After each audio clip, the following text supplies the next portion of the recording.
Welcome, everyone. Welcome to Live from NCCE, brand new season 2023-2024. And we're starting it off microly because we've got the amazing Renee Dawson with us. Renee is, let's see, what you were 15 years special ed teacher, yes? Yes. And now Renee actually is the, oh gosh, I'm not going to be able to say it. What do you do with the Verizon grant? I'm the Verizon Innovative Learning Schools Initiative coach. I can never say that, but she's doing that for, is it Atlanta City Schools? Atlanta Public Schools. Public schools. Excellent. She is also an amazing ed tech erudite. You got to check out her YouTube channel. And she is a senior HP teaching fellow. I am too. That's why we got to know each other. And I can tell you this is going to be a great show. She's going to talk to us today about micro learning. What is it like learning on little teeny tiny discs? I can't wait to find out. So tell us more, my dear. Well, hi, everyone. Thank you for having me, Tammy.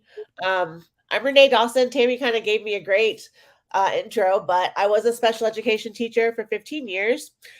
I taught a variety of disabilities and grade levels and settings. I'm very passionate about providing effective, innovative, and personalized professional learning for all educators. So that's kind of where microlearning comes in. And if you haven't heard the term, you're going to be hearing it a lot because it's all the buzz right now. So let's get you on the bandwagon with microlearning tonight. So what is microlearning? Microlearning is kind of just like it sounds. It's little learning, short standalone. It's learning units. You consume these units digitally. They're small chunks of information, and they're always available whenever and wherever you need them. It's very quick. It teaches something concrete.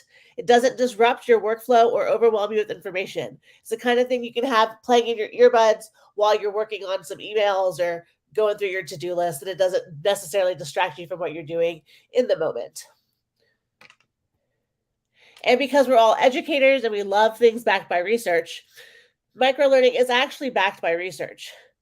Psychologist George Miller says that your brain can only retain 7 facts, plus or minus 2, before either committing them to long-term memory, storage, or losing them. Then furthermore, the spacing effect says that when you actively recall information you're trying to learn across many different sessions, it's less likely that the information will be forgotten. Later research has even gone further to specify that optimal use occurs when items are presented 4 to 6 times over a period of time and then tested 24 hours later. So that leads us into what our format should be. Because based on the research, microlearning has a specific kind of format. It's digital and mobile, so it can be presented in any format that is digital and mobile. A lot of people like it on YouTube, so they can do it on their phones, on their tablet, computer, whatever. And microlearning usually provides an answer to a very specific question. It's kind of like if you Google exactly what you want to learn, and it gives you that answer immediately.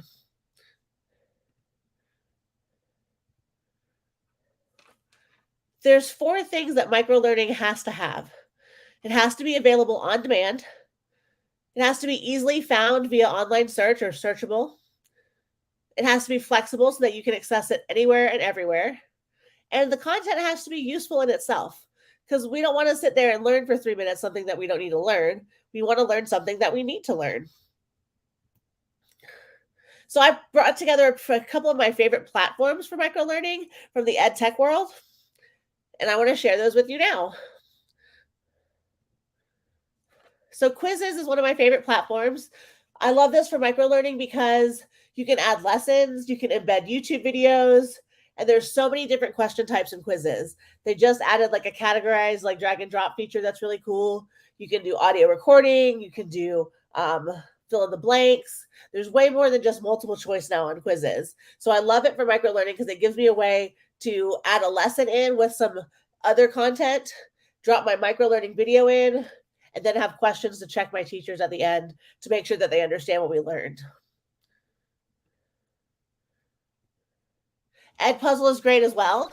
Edpuzzle also offers a variety of question types, and as you know, works seamlessly with YouTube.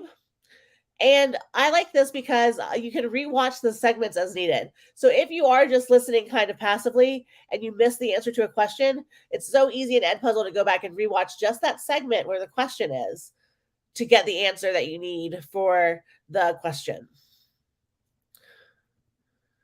And Cami, you're probably thinking, a PDF annotator? What is this woman talking about? Why would I use Cami for microlearning? Well, Cami has come a long way. It's way more than just a PDF editor now. They have their own library of graphic organizers that are perfect for microlearning. And you can add a variety of media to the document, including YouTube videos that open up right inside the document. If you didn't know that, you're missing out on Cami, and you should really give it a try. You can add audio, you can add screen recordings, you can add so many types of media to Cami. So you can upload a simple PDF organizer or just a PDF that you wanted them to learn about. Drop your microlearning video in there, and you have a robust microlearning experience that you made out of a worksheet. I like to build my own microlearning. And how do I do that? I use a lot of learning playlists. So, what is a learning playlist? It's kind of like a musical playlist, but instead of songs, it's a sequence of resources or activities for a learner to complete. So, the example I have here is one of my Pick Your PD picnic examples, and it was featuring Book Creator. So, I gave my teachers something that they had to do. So, their must do was to do the course, the self-paced course in our learning management system in our district. Then they may watch the YouTube playlist. And then their sweet treat, if they wanted it, was to work with me after they did one or two of those things. So this is a very simple learning playlist, but we can get into much more learning playlists and playlist resources if you want to. I've included my resources for learning playlists Wakelet here for you, and it has everything you need from how to build a playlist to what a playlist is, to templates for you, to pre-made playlists that you can just go ahead and plug and play with your students. But it's got a ton of resources. Feel free to use whatever you want as you build out your microlearning, or even just experiment with playlists with your students.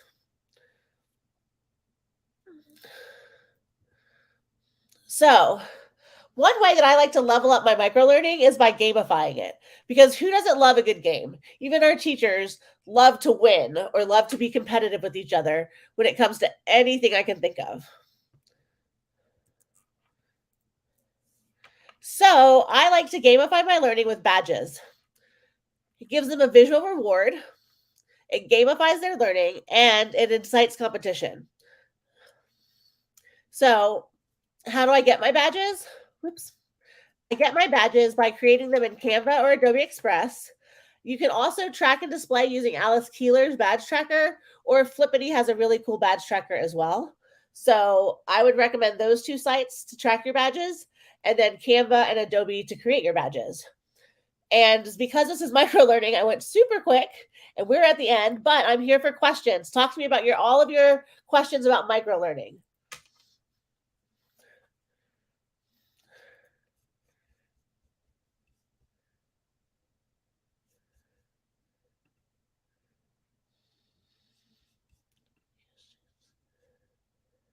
Any questions?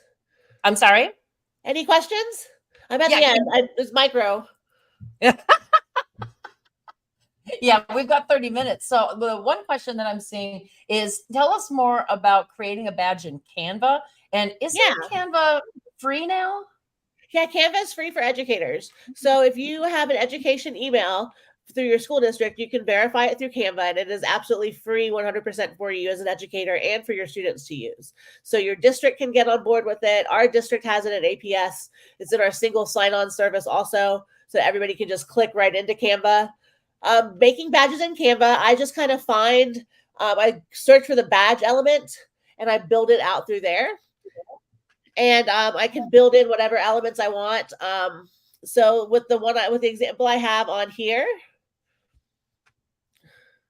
I use this badge icon and then just put the little flame behind it, and then typed Ignite icon on the front, because that's what it was called in like the little gamification roadmap I had that they were going through for that lesson. But it's just very basic. It doesn't take very much creativity or graphic design skill to be able to build a badge in Canva or Adobe.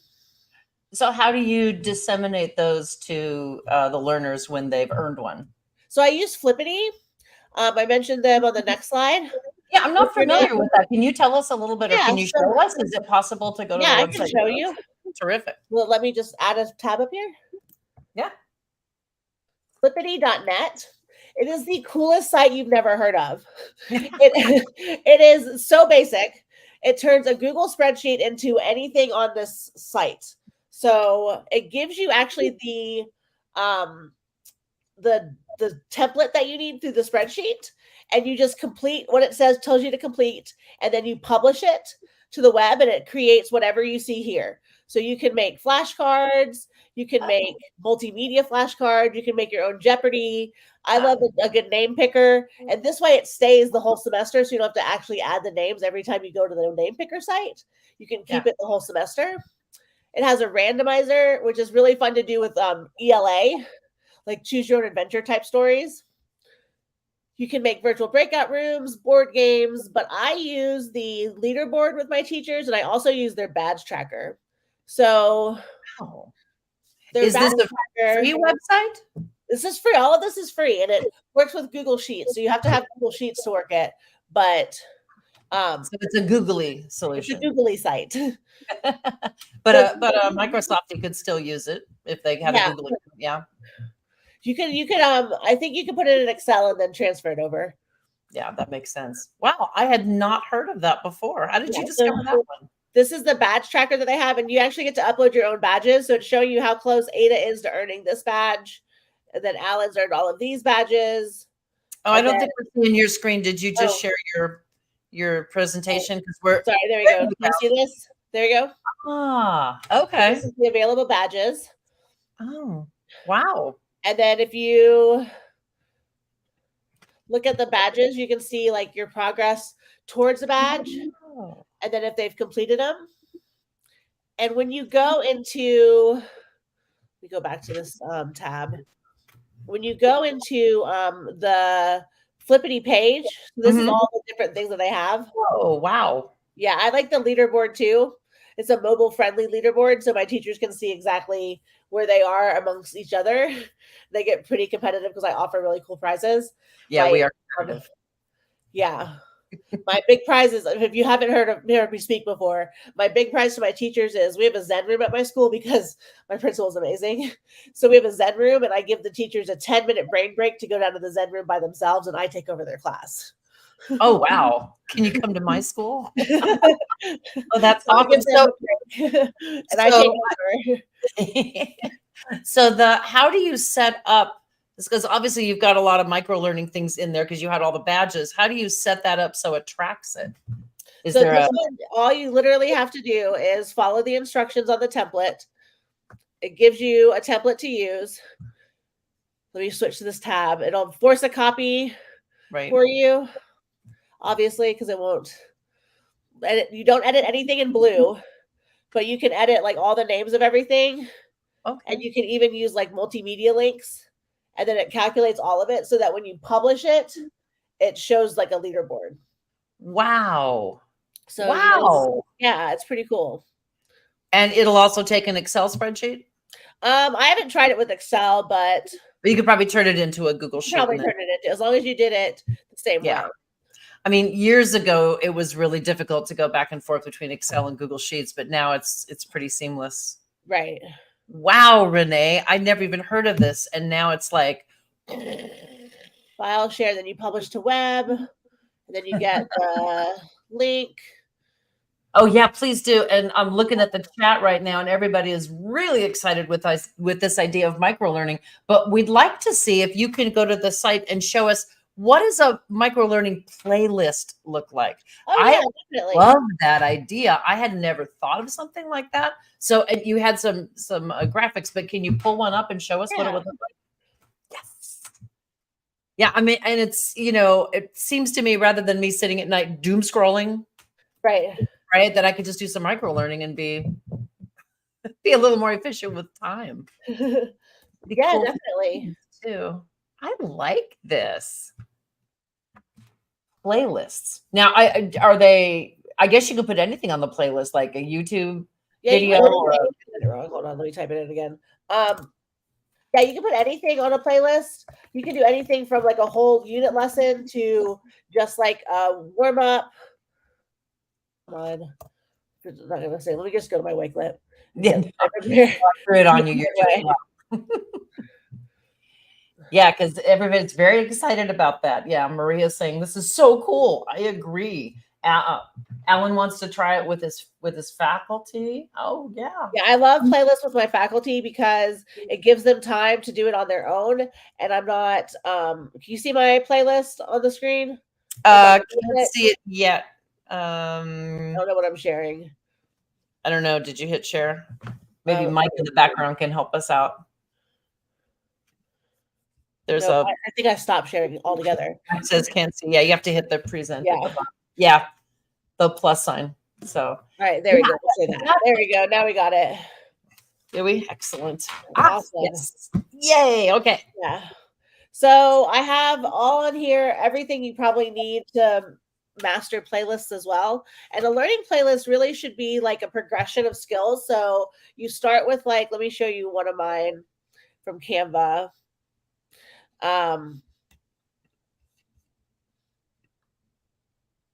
So this is one I created in Canva. And you have like a warm up where you can get even more personalized with your learning by giving the kids like 3 choices. Mm-hmm. And these are all, if you're familiar with Discovery Education Spotlight on Standards, a lot of these are the Discovery Education Spotlight on Standards. Okay. Because those are so great to pull in for things like this. Like 6-word story, they just kind of review what they learned the day before in 6 words. They have 6 words to do it, and they just write that out. So that's a very easy like way to warm up the day. A watermelon review is something I created a while ago. They give you the big idea and then a little tiny seed of information. Oh, nice. This unit. And then sentence stem completion, you give them a sentence stem and they complete it with whatever they need to. Then from there, you move into the learn phase where they're going to complete something that's their self-guided learning. So complete the ed puzzle or the Nearpod or the scavenger hunt. And I like to give my students choices, but you don't necessarily have to. You can have all of them do the ed puzzle if you wanted to. Then the checkpoint. So AEIOU is another spotlight on strategies from Discovery Ed. So is Picha Kucha. And so What's that? So these are all just different checkpoints, like little formative checkpoints. So Pecha Kucha is like they get to use different words to kind of popcorn out and work with their friends work collaboratively to talk about what they learned. Okay. And then the most important part of a playlist to me is this part right here, the stop, the helpful huddle, because that's where you stop and you check in with your teacher to make sure you're on the right path, to make sure you haven't totally not learned anything or have a huge misconception about what you've learned. It gives the teacher time to check in with you one-on-one or in a small group. And that really strengthens that bond between student and teacher and make sure that you're on the right learning path. Then they get to practice some more. So get in the game. I had like either a Kahoot or quizzes. They can sketch note what they learned because sketchnoting, my students love that. Right, they do. Then XO Let's Go is another Discovery SOS strategy where they kind of play tic-tac-toe and share what they know about what they learned. Wow. Then Evaluate is obviously your at the end formative assessment. So you could do a status report on Flip. Also it says Flipgrid, but now it would just be Flip. Yep. The teacher is one of my favorites where the students actually get up and teach me something that I didn't put in the unit that they learned that I might not know. And I always get the coolest information that way because they go deep into Google on that one for me. And then They Said What is another SOS where they get to kind of rephrase what somebody said in the unit in their own words. Wow. And then if you want to kind of end it, you could do a reflection with them where they either reflect on 3 big things, 2 little things, and 1 major thing, or however you want to do it, or man in the mirror where they kind of look in the mirror and tell you what worked for them and what didn't work for them. Nice. Yeah. So that's where do you keep all these resources for students to access? I would, once I finish the playlist, I usually put it in their Google Classroom. So because we're a Google Classroom school, so I do the playlist. I hyperlink everything to it and I put it in their Google Classroom so that they're able to just go in and click on it and get through everything at their own pace. Wow. And Teams now has a place where you can put in like unit assignments and stuff like that. So I was watching it and I was thinking I could do that in Teams because there's a spot to put like, a unit of study and you could do a playlist. Do you do the same kind of thing for teachers? I do, yes. So I showed you the one that I had in the slide deck, the one with the like the picnic themed one. Mm-hmm. And that's the first one I've done this year for my teachers. But I try to do I try to do either like short ones for them because they don't have as much time as my students do in a classroom. Yeah, that's true. But I have tons of like must do, should do, try to do templates, which are really great for teachers because it's like you have to do this, you should do this if you have time, and then try to do this if you have even more time. Love it. So it kind of gives them, excuse me, kind of gives them, their choice and voice in the matter. No, I totally love this. When you first said playlist, I take about a half an hour to get to work. And I was thinking, oh, I could do a YouTube playlist that had, all the little short TED Talks or whatever for me to listen to. But this is even more extensive. This really, truly is micro learning because you've got all kinds of different modalities. I love it. There's a question from our audience on what exactly does the badge tracker do? So the badge tracker just kind of shows, let me see if I can get back to it. So the badge tracker just shows when you go into program your badges, you get to put the pictures you actually want them to have with it. So you can put the badges you've made. I don't have mine live from last year. I deleted it accidentally, but it'll show you what they've completed out of all of the activities you've given them. So if you look at, let's see. So this is all from a Google Sheet, and it takes the Google Sheet. So when you go to the badge tracker instructions, it'll tell you to modify this template. Okay. And then it'll also should tell you how to set up your badges. So you can use any image you find on the web as a badge, or you can use as a URL. But you can't use Google Drive to store them. You have to do it in Google Drawings and then publish to the web to get the link. Okay. But it gives you all the details down here. Oh, and how do I word? Oh, I see. They're all instructions. All you have to do is put an X in the column by their name, and it gives them the badge when you refresh the page again. And we've got some incredulous people saying, "Is that free?" Yes, it is free. It is totally free. Everything on Flippity is free. Wow, teacher's favorite F word. Yeah, flippity.net. It's free. Flippity.com. .net. Nice. Well, that's pretty cool. Sally is excited about Picha Kucha. Am I saying that correctly? Yeah, Picha Kucha. If you are not familiar with Discovery Ed, they have a whole instructional support playlist or instructional support portion of their website that it's called Spotlight on Strategies. Can you pull that up while you're talking out of curiosity? As I am not familiar with that one. That's Discovery Education? Yeah, Discovery Education. They've come a long way too. They used to just be like videos. Yeah. Back in the day, and they've come a really long way. My district has a subscription. That is something you have to have a subscription for, unfortunately. But you do. Okay. It is really robust now. And let me just show you where my Spotlight on Strategies are. Mm-hmm. So I'm going to explore, and I'm going to find Spotlight on Strategies. There we go. And these are all of the Spotlight on Strategies I have.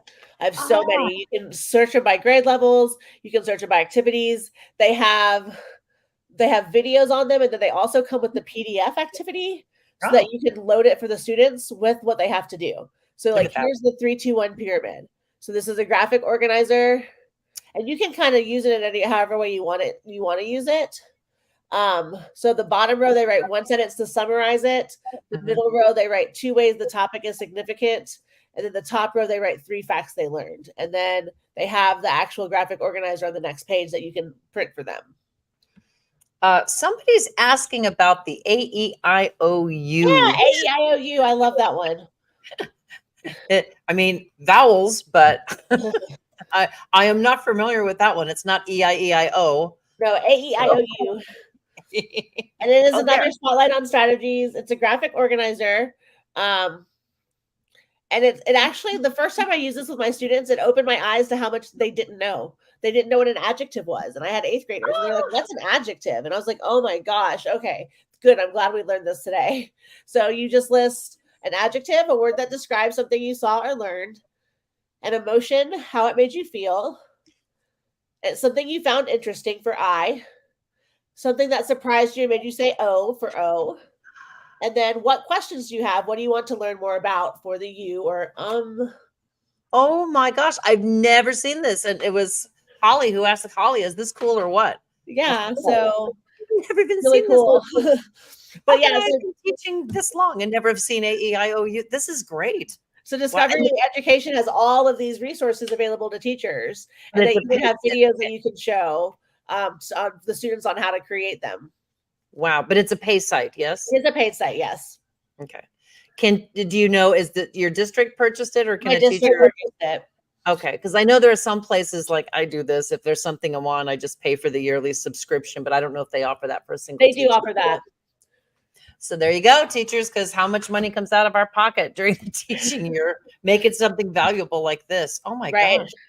And Discovery Education, it used to just have those videos, but now it has those videos and so much more. Now you can actually put questions in the videos like you would with Edpuzzle or any other site. So you can do it all straight in Discovery Ed now. You can build your own boards, your own playlists in there. So it's pretty useful now, where it used to just be click and view videos. It strikes me too, because we were talking before the show started, and Renee has a very extensive and good looking resume, CV on Wakelet. And it strikes me, if you want to pull that up, but it strikes me you could totally put a playlist on a Wakelet, couldn't you? Have you done that? Yep, I do. I have done that before. Well, can you show us? Sure. I have one. Where is the one I had? Because we're riding the Wakelet wave, right? We're riding the Wakelet wave. So here's one that I did that just had all the learning playlist pieces. Nope. And We're still seeing Discovery. Oh, sorry. I keep That's reading okay. the tab. There we go. Can you see it? Yep, now we can. All right. Oh, look at this. This is great. So I put the templates here too, but it also has all the pieces broken down. What? So it has like the links to the 6-word study. Here's my watermelon review that I made. Wow. So is this something you share with students or? Share with students? I usually put it in a slide deck like this. So here's the slide deck. Is making a copy of it so that I can put it in their Google Classroom and I have their own answers and stuff that come through. Wow. So like here's the story. Is this something, if we asked really nicely, you'd give us the link to? What, the slide deck? Yeah. No, the whole Wakelet, or is that something? Yeah, I can give you the link to that. Yeah, drop it in the private chat, and then Mike will be able to post it. Because I'm just looking at this and I love the micro learning. That was a perfect example of that. But to look and see how organized you are, and tell me how long it took you. Because I know it's micro learning, but I know how much work goes into even one training. How long did it take you to put all that together? Like all the resources together? Yeah, quite a while. Yeah, the big Wakelet, that's been about over a year of just adding stuff as I get to it. But my original one probably took me like an afternoon over the weekend. How long have you been? I'm really like proficient when I get working. Yeah, you are. How long have you been teaching, Renee? This is year 18, so 12 less. Woo-woo. See, and so when I can retire. Wise examples from the master, from the veteran. It's like when new teachers come in and they see all of these resources, they're like, oh my gosh, I will never be that organized. How do I get all that in a year? And a lot of times it's like you got to rely on your fellow teachers, like with you sharing the Wakelet with us. Thank you. And just try one thing maybe and get used to it. If you were giving advice to a new teacher wanting to create this micro learning for their students, where would you tell them to start? I would tell them to start somewhere like Edpuzzle or Nearpod, where it's pretty much already done for you, and you can just assign it, and then go from there with building your own. Edpuzzle, or what was the second one? Nearpod. Oh, yeah, Nearpod's great. Yeah, and Edpuzzle. Edpuzzle, you can use any YouTube video, right, to do that now, which is pretty cool. Okay. I'm checking to see if there are any other questions, and it just looks like everyone is just super excited about everything. And you are totally amazing. We appreciate you. Thank you for coming on and giving us this idea of, training and learning doesn't have to be in, long, hour-long, sit there and Yeah, my focus teachers all don't have the time time. for that. They don't have time for that. They don't want to do that. That's not how kids learn anymore. Kids want to learn, and they're that TikTok age where they want to learn in 2 to 3 minutes on a TikTok video. So why are we forcing our teachers to sit through an hour-long lesson when we know that they don't have time for it? So make it quick Yeah. and dirty, is like I like to say. No, and I love it. You can use it for flip learning as well, right? Yep. I mean, this just has everything going for it. Renee, thank you for the marvelous ideas. I'm looking forward to you and I doing some more stuff together Yes, this year as definitely. senior HP teaching fellows. And thank everyone for joining us. It's been an incredible, I know it was a half an hour, but it seemed I know. micro. It just went by so Micro very fast. So thank you again for joining us on Live from NCCE. Thank you to the beautiful and energetic and amazing Renee Dawson. And I'm sure she won't mind if you follow her on the Twitterverse. And we're looking forward to seeing you at the next Live from NCCE. There are actually 2 in October, Matt Miller and Dr. McVeigh from ITSD. So we've got 2 of them coming up. And but we started off the year with quite a bang. All right, everyone, have a great rest of your evening. See you next time. Thanks, Renee. Thank you.